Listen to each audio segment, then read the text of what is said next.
生煞会当继续耍花莲，热天来花莲，乃当耍水，也会当体验满文旦的趣味。因为今年天气特别稳定，花莲水水河港文旦大丰收，产量拢总算是有4500万粒。种文旦的人嘛烦恼讲，一个大出，万不离若是销无遮尔济，要安怎才好？开放互民众来认种文旦树，逐丛树拢超过50岁，文旦的甜度有13度。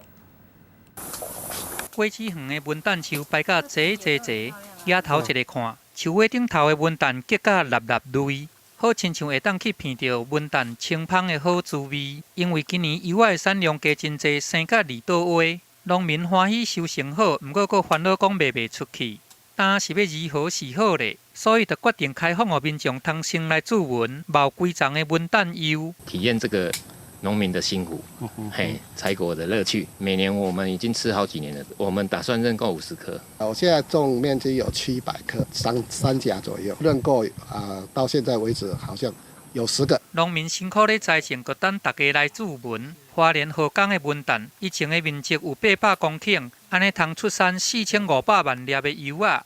若想要认这个柚仔丛，一丛1万，有民众真大出手，一边就认50丛。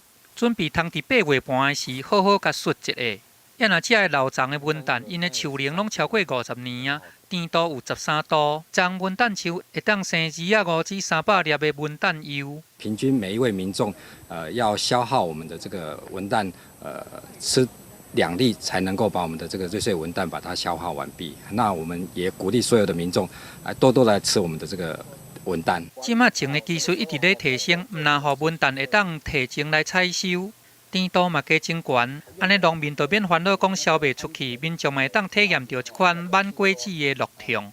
记者综合报道。